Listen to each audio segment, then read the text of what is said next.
Breaking news చూస్తున్నాం. మొన్నటి వరకు మొంతా తుఫాన్ ఏపీని అతలాకుతలం చేస్తే ఇప్పుడు దిత్వా తుఫాన్ దూసుకొస్తుంది. నైరుతి బంగాళాఖాతం ఉత్తర శ్రీలంక ప్రాంతాల్లో ఉత్తర వాయువ్య దిశగా కదులుతోంది. తుఫాన్ ప్రస్తుతానికి పుదుచ్చేరికి ఆగ్నేయంగా 150 కిలోమీటర్లు, చెన్నైకి 250 కిలోమీటర్ల దూరంలో కేంద్రీకృతమై ఉందని వాతావరణ శాఖ అధికారులు తెలిపారు. ఈ క్రమంలోనే నెల్లూరు, తిరుపతి, చిత్తూరు జిల్లాలకు ఆరెంజ్ అలర్ట్ జారీ చేశారు. మత్స్యకారులు వేటకు వెళ్లవద్దని హెచ్చరికలు జారీ అయ్యాయి. ప్రజలు అప్రమత్తంగా ఉండాలి. రాబోయే 3 గంటల్లో నెల్లూరు, తిరుపతి జిల్లాల్లో భారీ వర్షాలు కురిసే అవకాశం ఉందని అధికారులు తెలిపారు.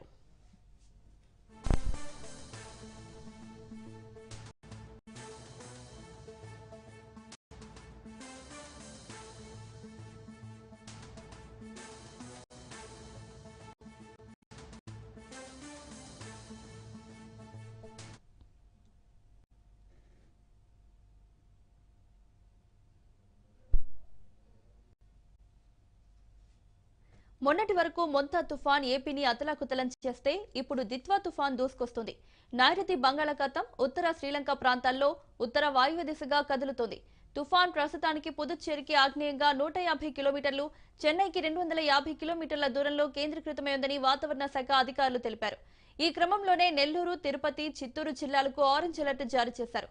మత్స్యకారులు వేటకు వెళ్లవద్దని హెచ్చరికలు జారీ అయ్యాయి. ప్రజలు అప్రమత్తంగా ఉండాలి. రాబోయే 3 గంటల్లో నెల్లూరు, తిరుపతి జిల్లాల్లో భారీ వర్షాలు కురిసే అవకాశం ఉందని అధికారులు తెలిపారు.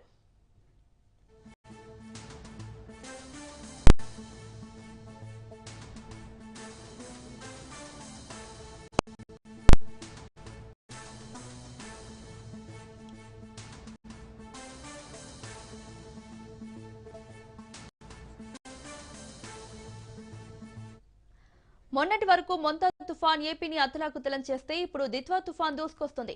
నైరుతి బంగాళాఖాతం ఉత్తర శ్రీలంక ప్రాంతాల్లో ఉత్తర వాయువ్య దిశగా కదులుతోంది. ఇదే అంశానికి సంబంధించి మరిన్ని అప్డేట్స్ మా ప్రతినిధి నందా లైవ్ లో అందిస్తారు. నందా, ఏపీకి మరో తుఫాన్ పొంచి ఉన్నట్లు తెలుస్తోంది. డీటెయిల్స్ ఏంటి?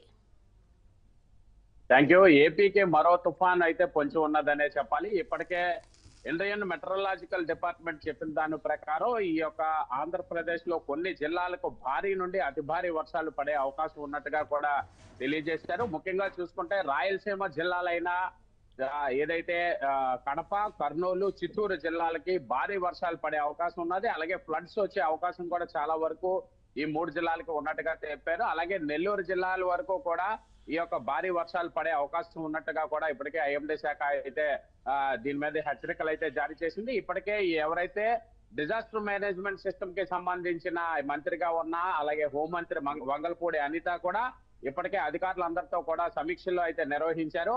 ముఖ్యంగా ఎటువంటి పరిస్థితుల్లో కూడా ఎక్కడ అవాంఛనీయ ఘటనలు జరగకుండా, ఆస్తి ప్రాణ నష్టాలు జరగకుండా ముందస్తు చర్యల్లో భాగంగా అన్ని రకాలుగా చర్యలు చేపట్టాలని ఇప్పటికే డిజాస్టర్ మేనేజ్మెంట్ ఐఏఎస్ గా ఉన్న కాటమనేని భాస్కర్ కి ఇప్పటికే సూచనలు కూడా చెప్పారు. ఇప్పుడు ఏ జిల్లాల పైన అయితే ఇది వర్షాభావ పరిస్థితి ఎక్కువగా ఉంటుందో వాటన్నిటి దగ్గరగా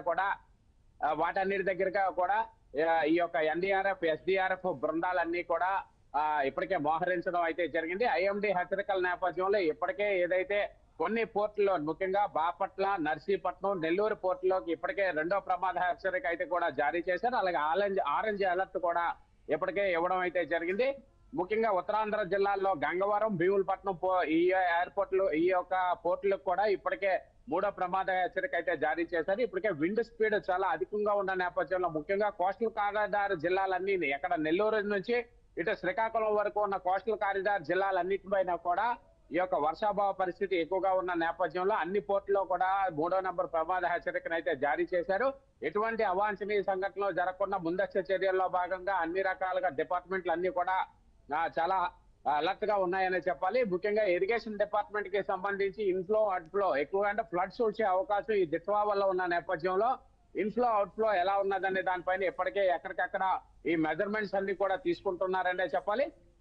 అలాగే లోతట్టు ప్రాంతాల్లో ఉన్న ప్రజలందరినీ కూడా సురక్షిత ప్రాంతాలకి తరలించే ప్రయత్నంగా ఇప్పుడు ఏదైతే నెల్లూరు, బాపట్ల, అలాగే కడప, కర్నూలు, చిత్తూరు జిల్లాల పైన కూడా అక్కడ లోతట్టు ప్రాంతాల జనాలందరినీ కూడా తరలించే ప్రయత్నం చేస్తున్నారు. అలాగే పునరావాస కేంద్రాలకి తరలించే ప్రయత్నం కూడా చేస్తున్నారు. ఇప్పటికే షోర్ లో ఉన్న ఎవరైతే మత్స్యకారులు ఉన్నారో వాళ్ళందరినీ కూడా దగ్గరలో ఉన్న ఈ యొక్క ఎయిర్ ఏదో వాటర్ కి వచ్చే విధంగా కూడా శాటిలైట్ ఫోన్స్ ద్వారా వాళ్ళకి కూడా ఎప్పటికప్పుడు ఆ సమాచారం కూడా అందిస్తున్నారు. విండ్ స్పీడ్ చాలా ఎక్కువగా ఉన్నది. ముఖ్యంగా క్యారికేల్ కి దాదాపు 450 కిలోమీటర్లు, అలాగే ఏది చెన్నై పోర్ట్ కి అయితే 350 కిలోమీటర్ దూరం ఉన్నది. అయితే గంటకి దాదాపు 7 కిలోమీటర్ల స్పీడ్ ఈ యొక్క దిత్వా తుఫాన్ నడుస్తున్న నేపథ్యంలో సమాంతరంగా ఇటు 3 రాష్ట్రాలకి కూడా ఒకేసారిగా భారీ వర్షాలు పడే అవకాశం ఉన్న నేపథ్యంలో ఇప్పటికే కొన్ని రాష్ట్రాల్లోనైతే స్కూల్స్ కూడా సెలవులు ఇచ్చేయడం అయితే జరిగింది. అయితే బాపట్ల సముద్ర తీరానికి అయితే ఎవరైతే పర్యాటకులు వస్తారో ఆ పర్యాటకులు అందరినీ కూడా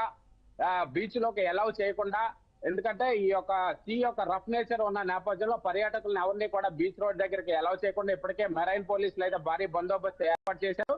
అలాగే ఎక్కడెక్కడైతే ఈ యొక్క సీ రఫ్ గా ఉంటుందో ఆ ప్రదేశాల్లో ఎక్కడ కూడా పర్యాటకులు వెళ్ళకూడదని ఇప్పటికే పోలీసులు అధికారులకి సూచనలు చేసిన నేపథ్యంలో ముఖ్యంగా భారీగా వర్షాలు పడే ఏ అయితే జిల్లా వాటన్నిటి దగ్గర కూడా కంట్రోల్ రూమ్స్ అవి ఏర్పాటు చేసి